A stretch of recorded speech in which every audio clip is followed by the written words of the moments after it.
Comparison between a Taiwanese T91 Upper and a standard AR carbine upper.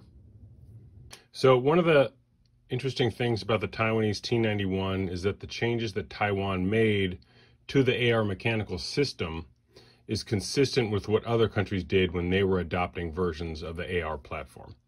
So if you look at the German HK416 or the South Korean Daewoo K2, they do very similar things. In fact, an earlier Taiwanese derivative of the AR-15 was the T65, and the T65 was even closer to the original AR design, except that it also had a gas piston system like this T91 has here. It basically looked like an AR, but with odd-looking handguards. So the biggest criticism of the AR-15 design, and in turn the M16 design, is that the hot, dirty, oily gases from the burning gunpowder actually get pumped back here in this gas tube, and it gets, as part of operating the bolt carrier, all of the dirty fouling gases and the residue that can gum up things gets pumped directly into the operating part. So this thing is moving back and forth very, very quickly, and it gets coated with hot, dirty, oily, fouling gases.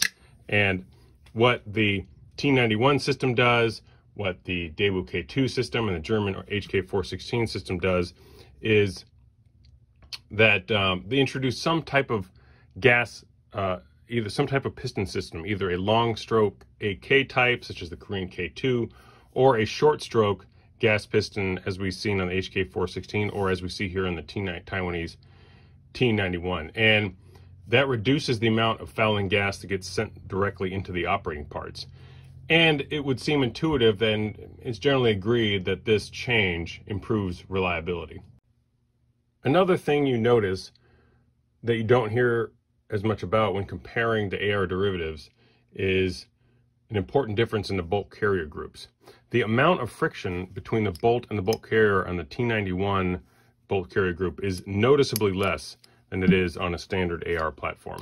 So there's gas seals inside of the AR bolt carrier group, and these require a tight fit or the system won't work properly.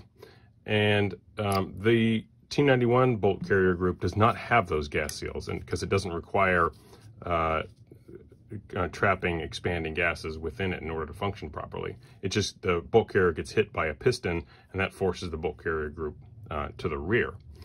So any part of the design that contributes to friction between moving parts would at least logically suggest that that would be a less reliable design. And I think that that may be a contributing factor in some of the reliability issues that we see with the standard AR platform. Ultimately, the AR system, though its main drawback is highlighted when compared to the foreign derivatives, has shown itself to be pretty reliable if it's maintained properly.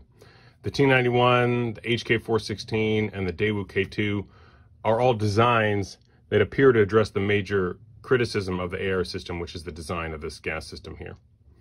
Anyway, the T91 is a fascinating derivative of the AR system. Thank you for watching.